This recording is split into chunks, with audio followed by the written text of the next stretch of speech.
자, 오늘 에스라 9장, 10장, 느헤미야 1장, 3장 말씀 같이 나누겠습니다.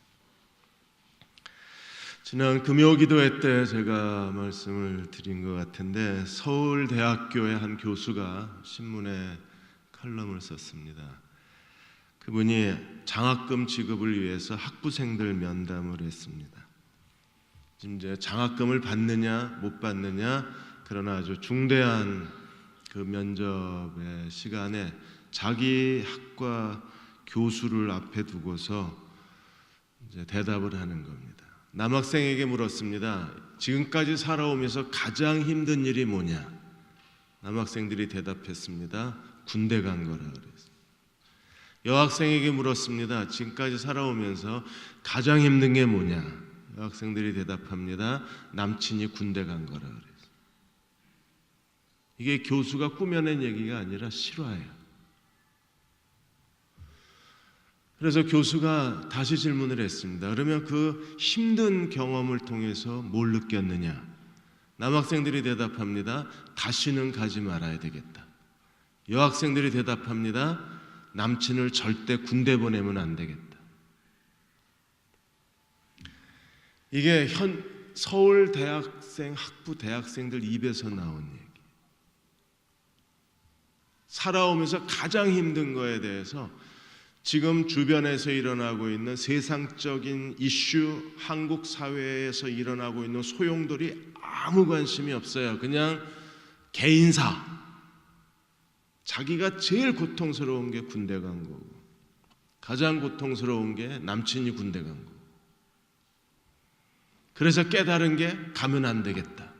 그래서 깨달은 게 남친을 군대 보내면 안 되겠다. 이해가 되시나요?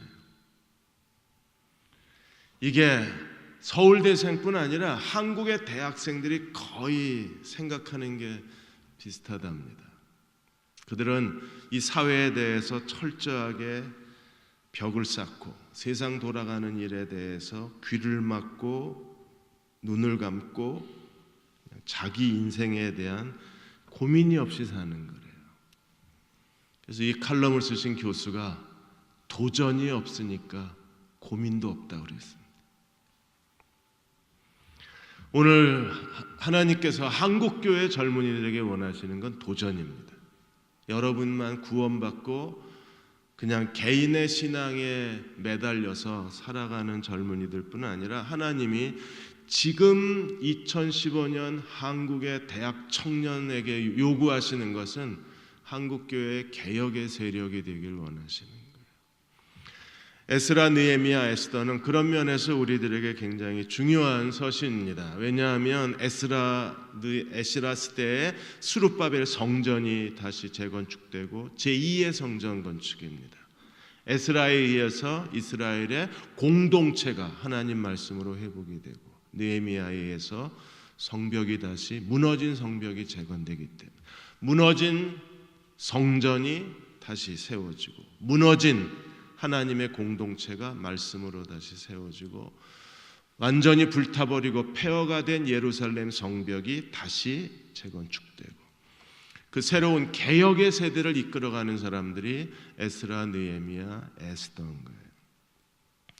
저는 이 말씀을 우리가 복 있는 사람을 가지고 함께 나누면서 하나님의 몇몇 사람이라도 지금 이렇게 무너져가고 폐허가 되고 수치스러워져가는 한국 교회에 몇몇 사람이라도 이런 에스라의 개혁의 정신과 느헤미야의 개혁의 DNA가 우리에게 전염이 돼서 우리 중에 몇 사람이라도 이 개혁의 신앙을 가지고 하나님을 섬기기를 소망하고 기도하고 있습니다. 에스라 9장 10장에서는 에스라가 다시 통혼으로 말미암아 우상 숭배에 빠진 이스라엘을 개혁해내요. 하나님은 통혼을 철저하게 금하셨습니다. 출애굽기에서 신명기에서도 2번이나 하나님이 절대로 이방인하고 결혼하지 말라 그랬어요. 하나님이 순수 혈통을 유지하려고 하신 게 아니라 이방인과의 결혼이 가져오는 우상 숭배의 결과를 하나님이 아셨기 때문에 그래요. 신명기 7장 3절 4절에서 아들을 주지 말고 딸을 며느리로 데려오지 말라. 왜? 그가 내 아들을 유혹하여 여호와를 떠나고 다른 신을 섬기게 함으로 여호와께서 너에게 진노하사 갑자기 너희를 멸하실 것이라. 오늘 주일날 열왕기상 본문 말씀이 오늘 똑같습니다. 솔로몬이 결국에는 무너졌는데, 솔로몬이 무너진 가장 큰 이유가 첫째는 나이 많아 늙었습니다. 늙은 상황에서 이미 정신적 고결함을 잃어버린 거예요. 정신적 능력을 상실한 겁니다. 자기 통제 능력이 상실된 상황에서 이방의 많은 아내들로 인하여 솔로몬이 우상 숭배로 넘어가요. 순식간에 넘어갑니다. 하나님이 엄격하게 율법에 이방인 여자를 아내로 두지 말라고 경고하셨는데 솔로몬이 그 하나님 말씀을 넘어서 버린 겁니다. 얼마나 많은 아내를 뒀느냐 하면 후궁 아내가 700명, 첩이 300명. 그래서 솔로몬이 이방 아내를 1000명을 거느립니다. 역시 지혜로운 왕이라 달라요. 그러니까 이전에도 없고 이후에도 없는 지혜를 가졌는데 아내 숫자도 이전에도 없고 이후에도 없는 것 같아요. 백제 의자왕은 3000명이구나. 이 많은 아내들을 거느렸는데 그 아내들이 결국에 솔로몬의 신앙에 구멍을 뚫어요. 한번 신앙에 구멍이 뚫어지면 그건 끝난 겁니다. 그 구멍을 통해서 솔로몬의 인생이 그대로 블랙홀처럼 빠져들어가서 솔로몬이 아스타롯, 그 다음에 몰렉, 그리고 모압의 신 그모스를 섬깁니다. 아스타롯은요 진짜 음란한 신입니다. 아스타롯은 여신인데 그야말로 섹스의 여신인 거예요. 섹스와 그리고 풍요의 여신입니다. 물론 가나안 모든 종교가 다 성적 파티를, 음란한 파티를 동반한 제사를 드렸습니다. 우리가 나중에 이제 열왕기 하루 넘어가면 그 아합 임금의 시대가 나오는데 바알, 아세라도 전부 음란한 신입니다. 가나안 종교는 성적인 파티를 동반한 신전의 제사였어요. 그모스도 마찬가지고 몰렉도 마찬가지. 몰렉은 특별히 어린아이를 제물로 드리는 아주 가증할 만한 우상 숭배였는데 솔로몬이 순식간에 글로 빠져들어가서 아스타롯, 그모스 그리고 몰렉을 숭배하고 그들의 산당을 하나님의 성전이 있는 예루살렘에다 세워놔요. 아주 비극적인 일이 솔로몬의 인생에 일어나는데 지금 바벨론 포로 돌아와서 80년이 지났습니다. 그것 때문에 70년 동안 포로 생활을 한 거예요. 뭐 때문에? 우상 숭배하다가 하나님의 저주를 받아서 이방 땅에서 70년 포로 생활을 하고 하나님이 겨우 긍휼을 베풀어 주셔서 유다 땅에 다시 돌아와서 다시 80년 만에 똑같은 죄를 짓는 겁니다. 어떤 죄요? 우상 숭배의 죄. 우상 숭배가 어디서 구멍이 뚫려요? 통원, 가나안 족속과의 그 결혼에서 구멍이 뚫려버리는 거예요. 에스라가 하나님 앞에 이렇게 기도합니다. 3절에 보시면 9장 3절에 내가 이 일을 듣고 속옷과 겉옷을 찢고 머리털과 수염을 뜯으며 기가 막혀 앉았다. 할 말이 없는 겁니다. 4절에도 9장 4절에 이에 이스라엘 하나님의 말씀으로 말미암아 떠는 자가 사로잡혔던 이 사람들의 죄 때문에 다 내게로 모여오더라. 내가 저녁 제사 드릴 때까지 기가 막혀서 앉았다. 똑같은 그 우상숭배의 죄 때문에 한 번 망했는데 망하고 다시 하나님이 긍휼을 베풀어 주셔서 다시 예루살렘에 돌아와서는 똑같은 죄를 또 짓는 겁니다. 소망이 있나요, 이 사람들한테? 9장 10절에 에스라가 하나님 앞에 이렇게 기도합니다. 우리 하나님이여 이렇게 하신 후에 뭐예요? 다시 돌아오게 하신 후에 긍휼을 베푸신 후에 하나님이 자비를 베푸신 다음에 두 번째 기회를 주셨는데 어떻게 했어요? 우리가 주의 계명을 저버렸사오니 이제 무슨 말씀을 하오리까 절망 가운데 기도하는 겁니다. 그러면 구약 시대에는 이방인과의 결혼이 구멍이 뚫어져서 우상 숭배의 죄에 빠진 거라면 오늘 우리는 이방인과의 결혼이 아니잖아요. 그럼 오늘 이 시대에 어디에 구멍이 뚫리면 우리가 하나님을 떠나서 우상숭배의 죄에 빠질까요? 오늘 이 시대에 어디에 구멍이 뚫리면 위험한가요? 예수님께서 시험에 들지 않게 하라고 경고하신 말씀이 두 가지가 있는데 그 중에 하나가 뭐예요? 마태복음 26장 41절에 시험에 들지 않게 깨어 있어 기도하라. 우리가 진실하게 기도하지 않으면, 전심으로 기도하지 않으면, 기도로 주님을 따라가지 않으면 기도가 부족하다, 기도가 메말랐다, 기도가 형식적이다, 기도하지 않는다, 구멍이 뚫어지면 그 구멍으로 우리는 순식간에 우상숭배 자리로 빨려 들어가게 되고, 우상숭배 자리로 빨려 들어가는 게 왜 위험한가 하면, 오늘 주일 예배 들으신 분들은 들으셨겠지만 한번 하나님이 주신 자리에서 미끄러져 버리면 하나님의 계획이 바뀌어지는 거예요. 솔로몬이 우상숭배에 빠지자 하나님이 다윗 왕조에 대한 하나님의 계획을 하나님께서 수정해 버리신 거예요. 그래서 어떻게 되셨어요? 하나님이 솔로몬의 나라를 빼앗으셔서 10지파를 솔로몬의 신하 여로보암에게 떼어주고 솔로몬의 아들에게는 한 지파, 유다 지파를 제외한 한 지파만 주셨는데 그 한 지파도 사울 왕조인 베냐민 지파를 주세요. 유다와 그 베냐민 지파는요, 베냐민이 1대 왕이고 다윗이 2대 왕이고 서로 적대 관계에 있었던 두 지파를 하나님이 솔로몬의 아들에게 떼어주시고 10지파를 여로보암에게 떼어주셔서 북이스라엘 남유다라고 하는 분열왕국 시대가 솔로몬으로 말미암아 일어나. 이건 하나님의 계획이 아니었어요. 솔로몬이 우상숭배에 빠지자마자 하나님이 계획을 바꿔버리신 겁니다. 우리가 왜 위험한가 하냐면 하나님이 우리에게 주신 자리에서 어긋나 버리면, 그 자리에서 서둘러 떠나버리면 하나님의 계획이 바뀔 수가 있어서 두려운 거예요.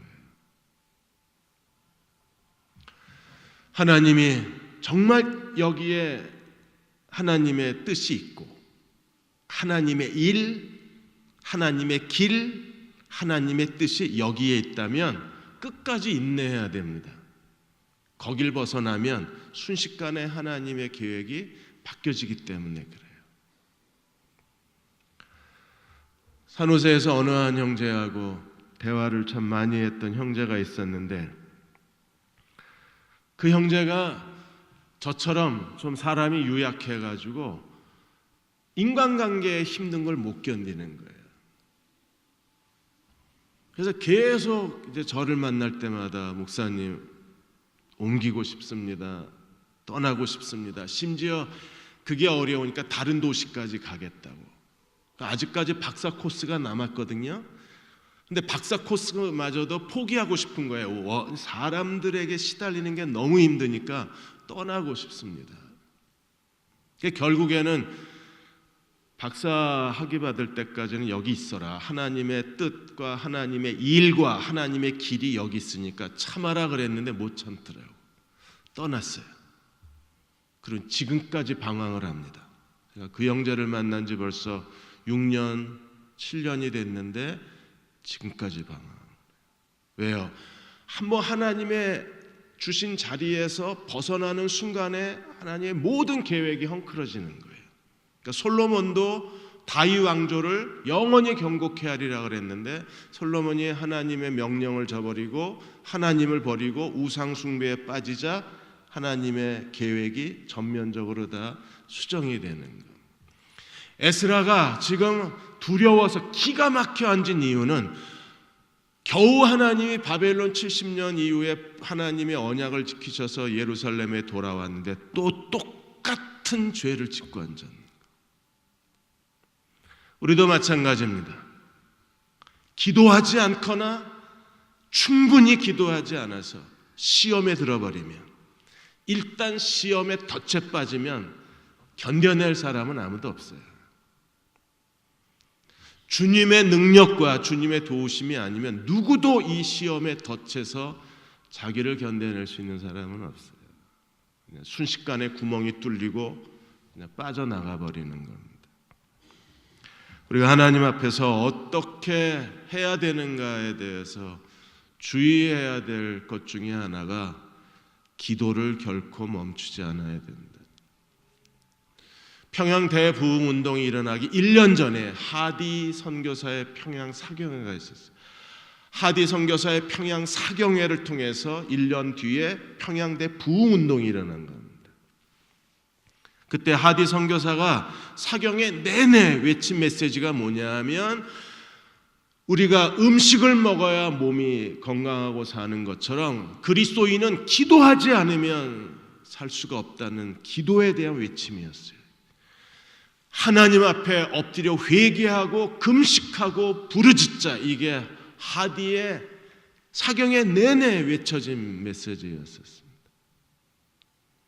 그리고 1년 뒤에 평양 대부흥이 일어나게 된 거예요. 그때 하디 선교사의 메시지를 듣고 자기 인생의 방향을 바꾼 사람이 셔우드 홀입니다. 이 셔우드 홀은 사업가가 되려고 결심을 했던 사람이었는데 그날 하디 선교사의 말을 듣고 자기가 하나님의 영광을 구하고 살겠다고 결심을 해요.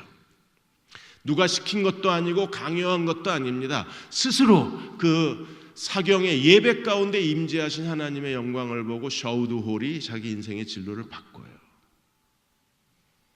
그리고 토론토 의과대학을 졸업하고 한국에 돌아와서 결핵 요양소를 세워서 그때 결핵으로 죽어가는 수많은 사람들을 이 셔우드 홀이 살려냅니다. 하나님의 영광만 바라보고 살겠다. 어떤 사람이 그게 가능해요?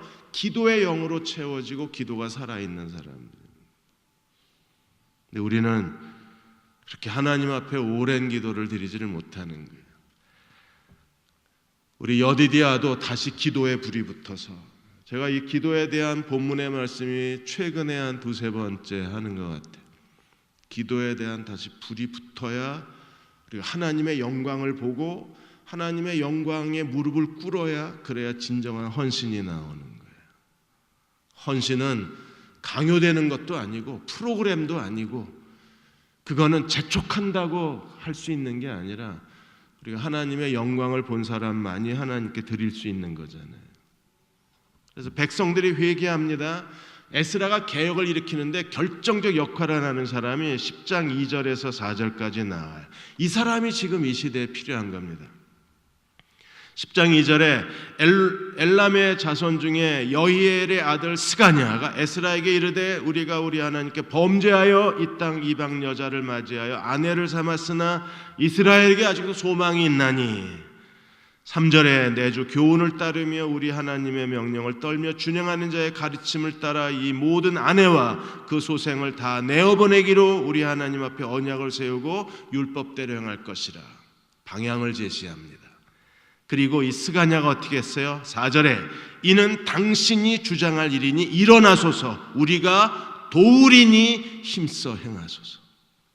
이 스가냐의 격려와 스가냐가 이렇게 해결합시다. 그래서 하나님 말씀으로 개혁을 일으키자는 이 제안에 에스라가 일어나요. 그래서 5절에 이에 에스라가 일어나. 그래서 10장에서 개혁운동이 일어납니다. 지금 우리가 찾는 사람이 이 스가냐 같은 사람입니다. 에스라로 하여금, 기가 막혀 앉아있는 에스라로 하여금 다시 일어나라고 외칠 수 있는 사람들. 이건 당신이 주장할 일이라. 에스라로 하여금 그 개혁의 사명을 감당하게 만들어주는 사람, 당신이 주장할 일이다. 에스라를 일으켜 세우는 사람. 일어나라. 우리가 돕겠다. 저는 여디디아가 그런 스가냐와 같이 새로운 개혁을 일으키고자 하는 사람들에게 여러분들이 같이 동역하고 함께 그 길을 걸어가고 그리고 함께 헌신해 준다면 하나님은 대흥교회뿐 아니라 대전 이 지역에서 하나님께서 새로운 개혁을 일으키시지 않을까. 하나님 그런 사람들을 지금 찾고 계신 거예요. 마틴 루터가 종교개혁을 일으키는데 루터만 우리가 쳐다보는데 아니요. 루터가 한 일이 아닙니다. 루터가 종교개혁을 일으키고 루터의 신학을 정립하고 루터가 독일어 성경을 번역하는데 절대적 영향력을 미쳤던 루터의 스가냐가 있었는데 그분이 필립 멜랑흐톤이라는 천재학자입니다. 이 멜랑흐톤은 21살에 그 비텐베르크 대학의 그리스어 교수가 될 정도로 21살에 대학 교수가 될 정도로 학문에 있어서 천재적인 사람이에요. 이 사람이 루터의 동역자가 됩니다. 그래서 모든 신학 자료를 다 모아서 루터의 그 개혁 신학을 정립하는 데에 절대적 도움을 준 사람이 이 멜랑흐톤이에요. 그리고 루터가 성경 번역하는 데 있어서도 멜랑흐톤이 성경 번역을 적극적으로 도와서 루터가 종교 개혁을 일으키는데 모든 길을 열어주고 필요한 모든 자료들을 제공해주고 루터가 지쳐서 주저앉을 때마다 다시 일으켜 세운 사람이 바로 멜랑흐톤 교수입니다. 에스라의 개혁도 스가냐가 절대적인 영향력을 미친 거예요. 오늘 여디디아 여러분도 이 시대에 여러분이 에스라가 되거나 또 누군가는 스가냐가 되어서 우리가 서로를 세워주고 하나님의 교회를 개혁해 나가는 젊은 세대가 될 수 있다면 하나님은 우리를 통해서 정말 교회다움을 회복하고 이 시대에 복음의 능력을 다시 회복하고 그리고 하나님은 여러분 한 사람 한 사람을 하나님의 영광의 그릇으로 쓸 수가 있을 거예요. 사탄은 어떤 방법으로든지 하여튼 우리를 넘어뜨립니다. 우리가 하나님 앞에 거룩해져야 될 이유가 여기에 있는 거예요. 하나님을 사랑하고 우상숭배에 빠지지 않는다. 그건 어떻게 사는 겁니까? 거룩하게 사는 거예요. 하나님을 사랑하고 하나님께 충성되는 것은 하나님께 거룩한 거니까. J.C. 라일이 이런 말을 했습니다. 하나님이 우리를 부르신 부르심의 모든 것은 우리의 거룩함에 있다 그랬어요. 그것 때문에 우리를 부르셨고 그것 때문에 우리를 사랑하셨고 그것 때문에 우리를 구원하셨다. 그것이 뭐예요? 우리가 거룩해지는 겁니다. 예수께서는 완전한 구세주가 되어서 우리의 모든 죄책감을 용서하실 뿐 아니라 죄로부터 우리를 해방하셔서 우리를 거룩하게 만들어주신 분이라고 했습니다. 그러므로 진정으로 예수 그리스도 안에서 거듭난 사람들은 그의 인생의 열망과 그의 가득 찬 가슴의 뜨거움은 거룩해지는 거예요. 근데 오늘의 교회의 가장 큰 고민이 어디 있어요? 캐드 드영이 말한 것처럼 오늘의 교회는요 거룩에 대해서 말하지도 않고 거룩에 대해서 이미 포기한 세대라고 그랬습니다. 우리는 더 이상 거룩해질 수 없다는 걸 절감하고 거룩에 대해서 스스로 포기하고 겨우 교회가 정해놓은 몇 가지 규칙을 지키면서 거룩하고 있다고 스스로 자기를 착각한다 그랬습니다. 경건의 모양은 있지만 경건의 능력은 없는 사람들입니다. 스스로 거룩해질 수 없다는 것에 대한 자포자기가 우리 안에 너무 만연한 거예요. 왜 이런 일이 일어나는가? S.D. 고든이 이런 말을 했습니다. 교회 안에 구원받지도 못하고 구원받았다고 착각하는 사람들이 너무 많기 때문에 그 사람들은 경건의 능력을 어디서도 찾을 수 없다 그랬어요. 성령으로 거듭난 사람들, 예수 그리스도의 십자가 앞에 무릎 꿇은 사람들, 예수 그리스도를 믿음으로 그 안에 하나님의 새 생명이 있는 사람들은 경건의 능력을 찾은 사람들입니다. 근데 거듭나지 못한 사람들은 교회 생활을 하면서 하나님 말씀대로 순종하고자 하지만 순종할 능력이 그 안에 없는 거예요. 그러니까 경건의 모양만.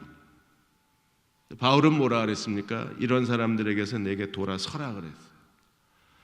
사단은 끊임없이 우리를 유혹해서 우리로 하여금 하나님의 자리에서 떠나게 만드는데 고든 박사가 사탄의 시험에 대해서 우리에게 몇 가지로 설명을 했습니다. 이걸 보면 이건 마귀의 역사예요. 이건 사탄이 우리를 시험하는 겁니다.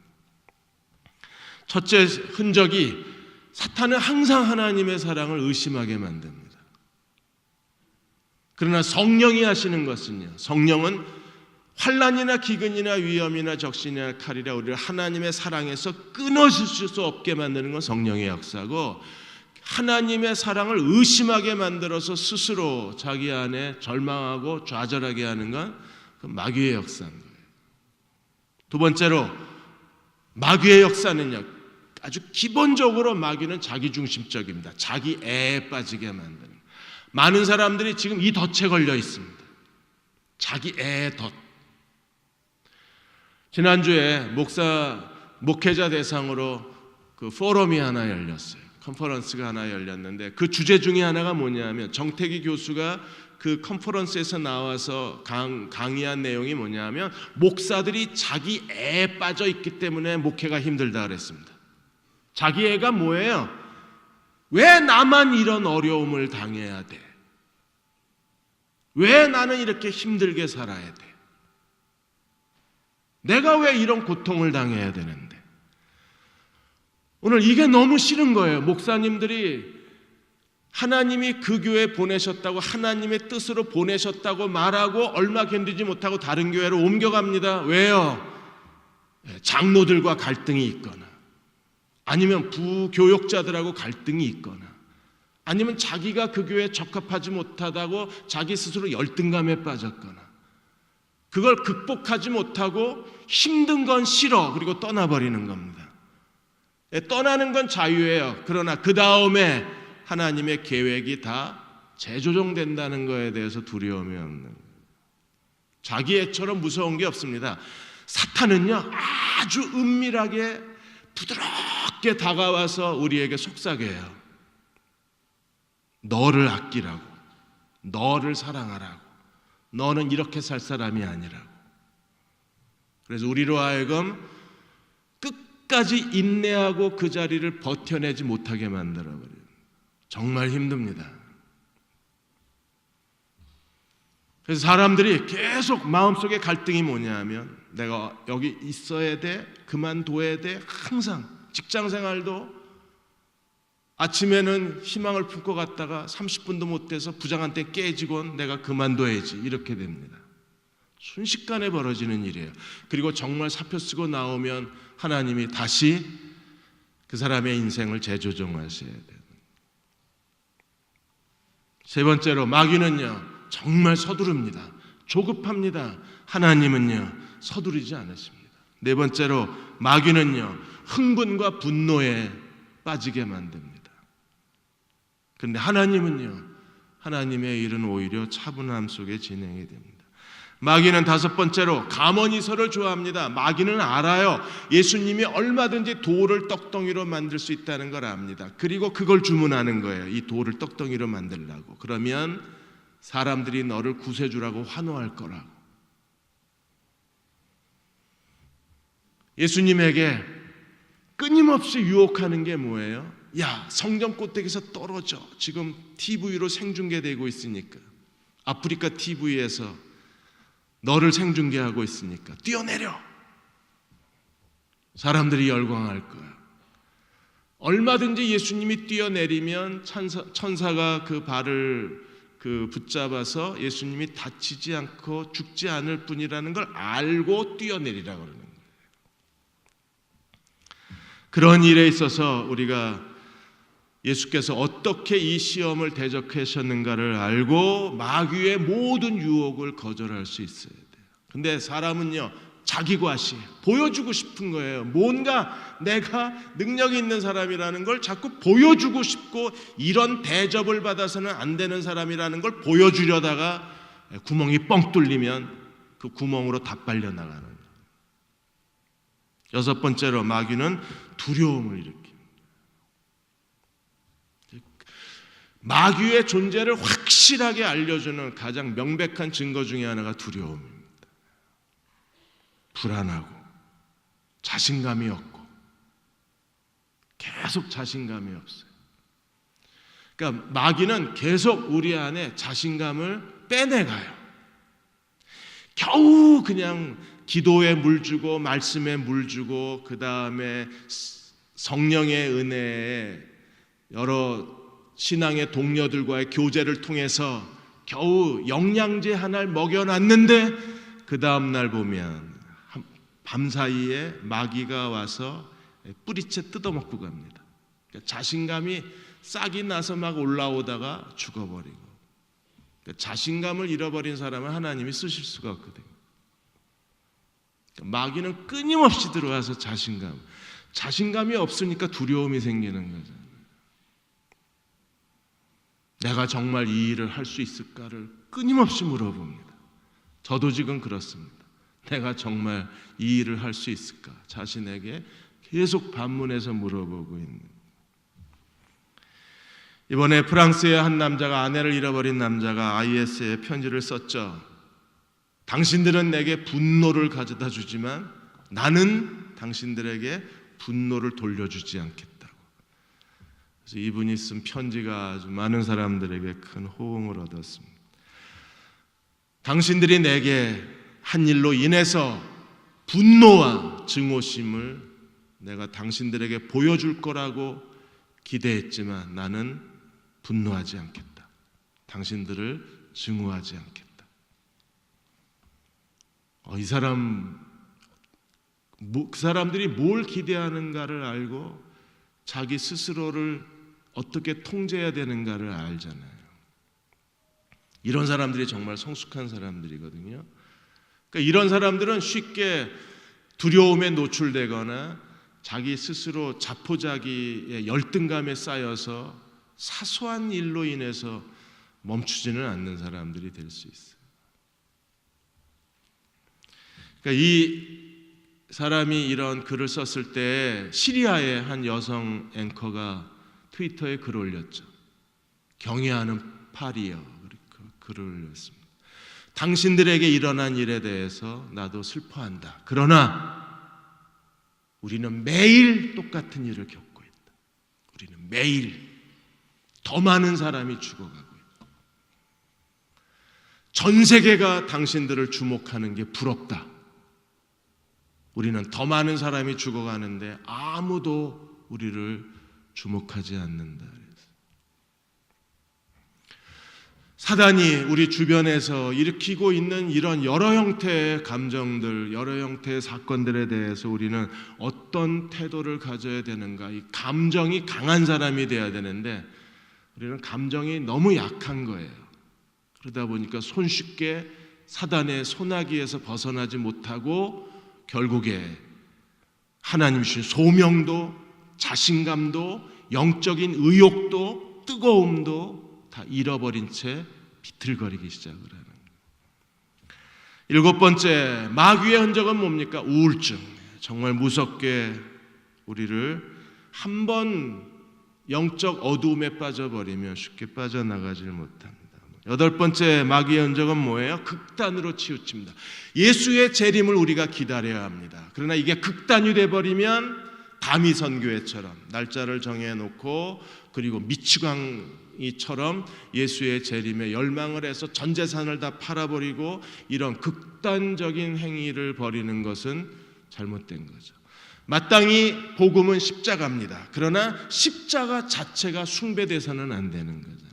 이런 것들이 전부 마귀의 흔적이라고 했습니다.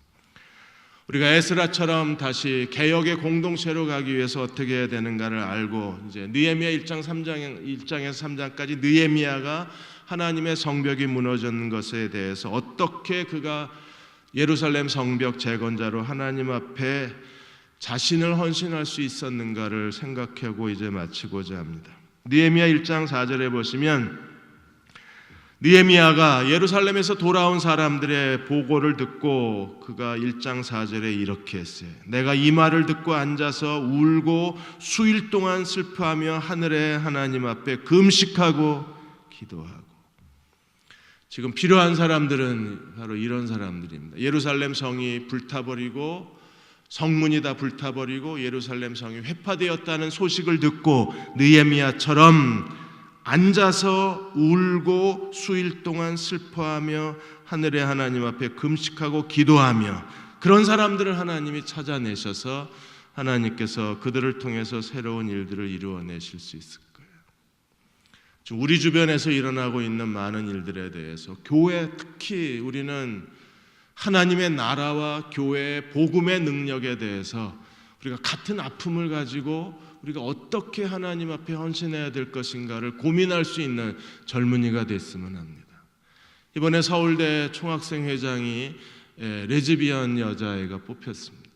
뭐 이것 때문에 와글와글 떠드는데 그 아이가 작년엔 부회장이었었어요.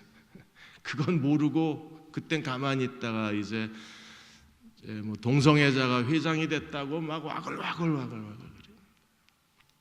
그래요. 왜 그렇게 됐는데? 누구 잘못인데? 그리고 전도에 대해서 기숙사 금지시키겠다고 이제 기독교 연합회에서 와글와글거립니다. 여러분, 우리가 대학 캠퍼스에 가보면요, 특히 이제 신천지 애들 정말 비인격적입니다. 사람을 강제로 붙잡아다가 무슨 성격 검사, 스트레스 검사해 주겠다고 강제로 앉혀놓고 그 스트레스 검사하면 대부분 스트레스 환자예요. 거의 10명 중 10명이 스트레스 환자입니다. 그럼 당신 스트레스 환자라고 그러고 우리가 잘 아는 전문의가 하나 있는데 공짜로 상담시켜 주겠다고 그러고 강제로 데려갑니다. 심지어 기숙사에서 공부하고 있는 애들을 다 찾아가서 스트레스 검사해 준다 그러고 그 종이 들고 돌아다니는 애들 전부 신천지 애들입니다. 욕먹게 생겼어요. 신천지 애들이 그러니까 또 복음주의적인 단체에서 우리도 질소냐 이러고 또 JMS 정명석 걔네들 쫓아다니지. 그러니까 복음적인 기독 동아리가 가만히 있으면 이게 계속 꿀리는 이 느낌이 드니까 걔네들 또 뒤늦게 일어나서 CCC 사형리 들고 또 돌아다녀요. 그러니까 기숙사가 난장판이 됩니다. 웬만해서 문 열어주면 똑똑 또도독똑 이렇게 신호 안 하면 문도 안 열어줘요. 이제는. 왜? 애들이 덮치니까. 전도한다고 덮치니까. 난 이제 아파트 거기 우편함에 전도지는 못 꽂혀 있잖아요. 왜? 전도지 꽂히면 이제 고발당하니까. 그러니까 얘가 지금 서울대 학생회장이 하겠다는 게 그거예요. 전도 못하게 하겠다는 게 아니라 지나치게 전도하는 건 막겠다는 겁니다. 근데 우리는 전도 못하게 한다는 말만 듣고 와글와글거리는데 그 와글거릴 게 아니에요. 실제로 우리가 잘못한 거예요. 너무 난장판으로 만드는 거예요. 물론 가장 큰 원흉은 신천지 애들이지만 이런 거에 대해서 좀 인격적으로 반응을 해야 되는데 우리는 자꾸 피상적으로 뭔가 선동주의로 자꾸 가요. 이제는 공산주의라는 이데올로기에서 이제는 동성애라는 이데올로기로 바뀌어가지고 이제 교회가 동성애하고 싸우는 형태가 되어져 버렸어요. 이게 또 하나의 이데올로기 전쟁이 되는 겁니다. 그런 게 아니라 정말 우리가 슬퍼해야 될 것이 무엇인가를 알고 하나님 앞에 느헤미야처럼 예루살렘 성이 무너지고 성문이 불타버리고 모든 게 다 불타버린 그 현실 앞에서 무엇을 위해서 슬퍼해야 될 줄을 아는, 슬픔을 아는 젊은이들이 하나님 앞에 서면 하나님이 그들을 통해서 새로운 일들을 해내실 수 있을 거예요. 스펙 9종 세트 얘기만 하고 이제 마치겠습니다. 스펙 3종은 다 아시죠? 학벌, 학점, 토익. 스펙 9종이 있습니다. 9종이 뭔지 아시나요? 학벌, 학점, 토익, 그 다음에 어학연수, 자격증, 봉사활동, 인턴, 수상경력, 하나가 더 있어요. 뭐예요? 성형수술. 이제는 남학생들도 면접을 보려면 반드시 뜯어고치고 안 가면 면접, 이 얼굴 가지고 면접 보면 누가 보겠어요? 뜯어고쳐야죠. 그래서 이걸 스펙 9종 세트라고 합니다. 그래서 교수가 그럼 돈 안 들고 할 수 있는 게 뭐냐? 그 9종 세트에서. 봉사활동? 야, 이건 돈이 안 들겠다. 그랬더니 애들이 말하기를 봉사활동은 돈 뭉치래요. 왜? 국내에서 한 봉사활동은 기업에서 쳐다도 안 본다. 해외에 나가서 한 봉사활동이어야 그래도 기업이 관심을 갖는데요.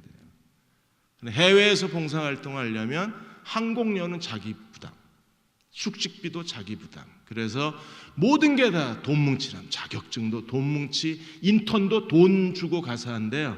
돈 받고 하는 게 아니라 내가 돈 내고 가서 인턴을 한다. 모든 게 다 돈 뭉친 거예요.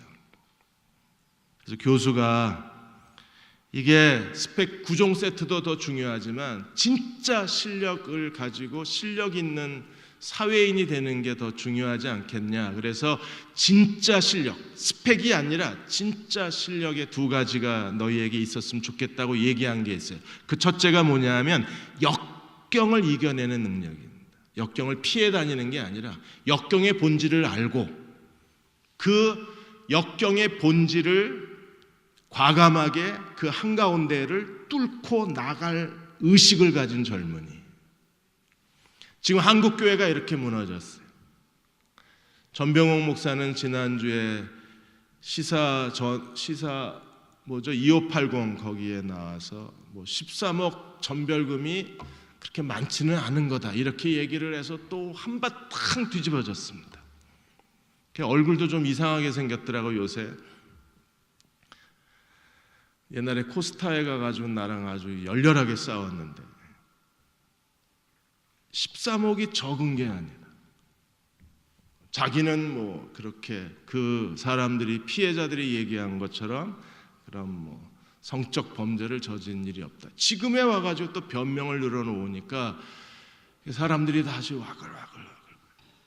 이런 일들이 일어나고 있는 일에 대해서 그냥 피해 다니고 외면하고 못 본 척하고 안 보고 하는 게 아니라 왜 이런 일이 왜 일어났는가 그 본질을 꿰뚫어 보고 그 본질을 움켜쥐고 그것을 뚫고 나갈 수 있는 젊은이들이 있다면 교회 개혁은 가능할 거예요.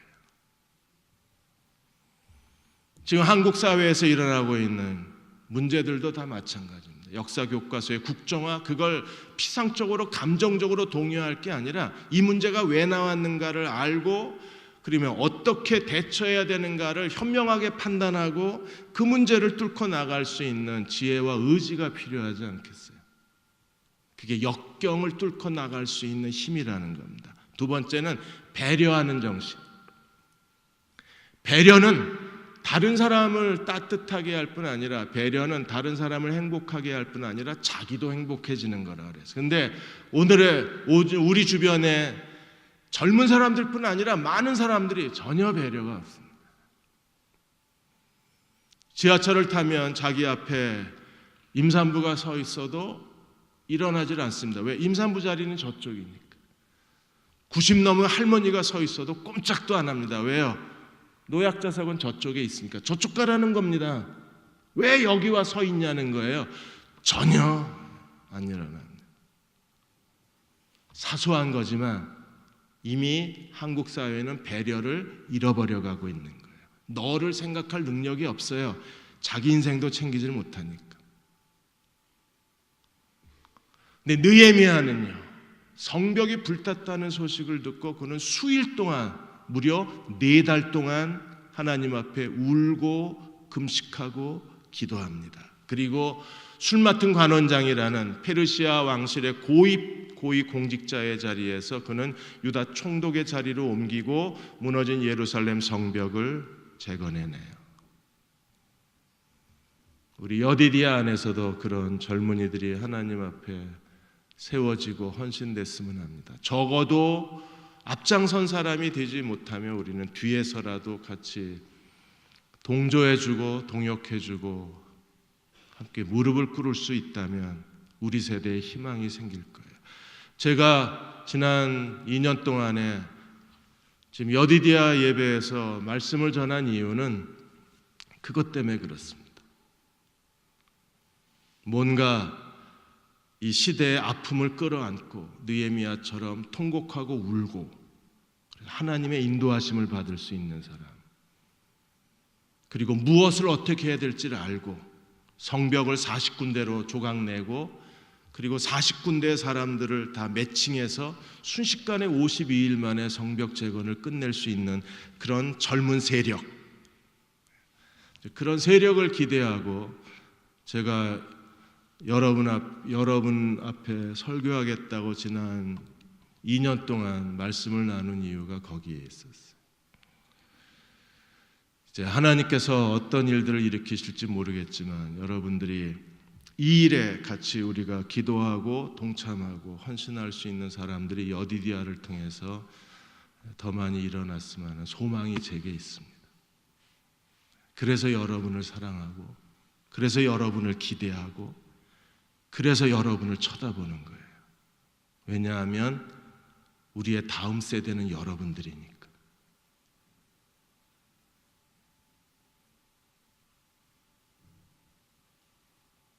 하나님 여러분을 세워주시기를 바랍니다. 시간 함께 기도하겠습니다. 하나님 저희에게도 에스라의 가슴을 허락하여 주옵소서. 공동체의 죄를 끌어안고 하나님 앞에 기가 막혀 앉아서 속옷과 겉옷을 다 찢고 머리에 티끌을 무릅쓰고 하나님 앞에 엎드려졌던 에스라의 그 영혼을 저희에게도 허락하여 주옵소서. 느헤미야처럼 무너진 예루살렘 성벽 앞에 불타버린 예루살렘 성문을 붙들고 수일 동안 무려 4개월이나 금식하고 기도하며 하나님의 인도하심을 구했던 느헤미야의 가슴이 우리에게 있게 하여 주옵소서. 하나님 우리는 젊습니다. 아직 우리가 해야 될 많은 일들이 있습니다. 먹고 사는 일도 우리에게 부담스럽지만 하나님 그 일은 하나님이 해결해 주실 줄 믿습니다. 하나님 나라와 그 일을 먼저 구하면 이 모든 것을 너희에게 더하여 주시리라는 주의 약속을 믿습니다. 하나님 저희를 이 시대에 하나님 개혁의 사람들로 세워 주옵소서. 하나님 나라와 그 일을 먼저 구할 수 있는 깨어있는 의식을 가진 젊은이가 되게 하여 주옵소서. 복음에 대한 열정을 회복하게 하여 주옵소서. 하나님 말씀이 무엇인가를 제대로 알고 예수를 믿는다는 게 무엇인가를 올바르게 깨닫고 복음의 말씀을 두 손으로 옮겨쥐고 이 시대에서 진정한 복음을 회복하고 지식을 회복하고 믿음을 회복하는 일에 저희 여디디아 형제자매들이 하나님 앞에 쓰임받게 하여 주옵소서.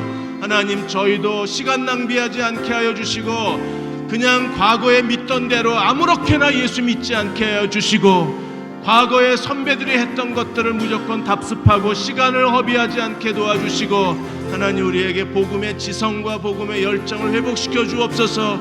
우리 시대의 올바른 것들이 제자리에 자리 잡게 하여 주옵소서. 우리가 하나님을 위해서 헌신하고 하나님의 말씀을 회복하고 예수 그리스도의 이름의 영광을 우리 시대에 회복해 드리고 싶습니다.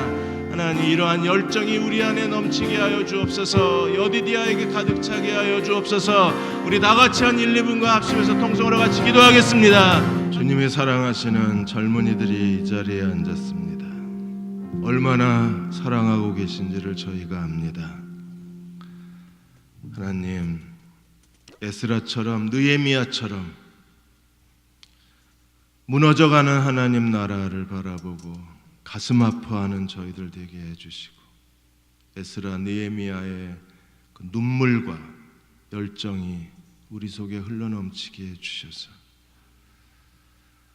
하나님이 원하시는 일들이 무엇인가를 찾아보고 교회를 개혁하는 일에 교회를 새롭게 하는 일에 무너진 교회를 다시 회복하는 일에 소중하게 쓰임받는 형제 자매들이 되게 해 주옵소서.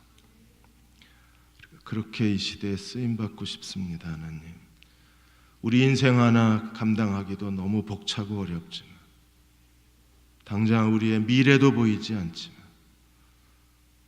그리고 뭘 해야 될지 우리가 알지는 못하지만 그러나 더 이상 우리 앞에 놓인 이 문제를 우리가 외면할 수가 없어서 하나님 앞에 무릎을 꿇습니다.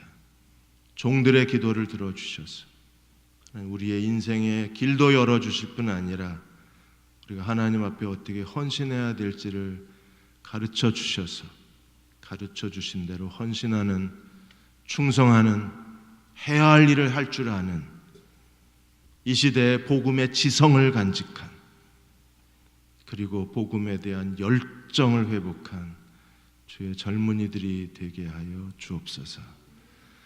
방주 모임이 뜨거워지기 원합니다. 말씀을 나눌 때에 하나님 더 많은 가르침이 우리 안에 있게 하여 주시고 말씀을 나눔으로 서로가 서로를 가르치게 해주시고 말씀을 나눔으로 서로가 서로를 제자로 만드는 여디디아 방주가 되게 하여 주옵소서. 이후에 되어지는 모든 일들을 주의 손에 의탁합니다. 하나님 홀로 주관해 주시고 얼굴을 드러내어 주시고 하나님이 하실 일을 종들에게 나타내 보여 주옵소서.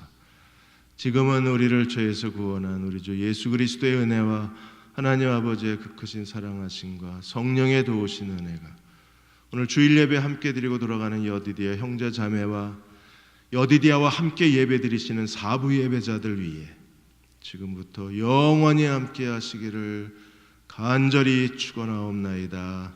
아멘.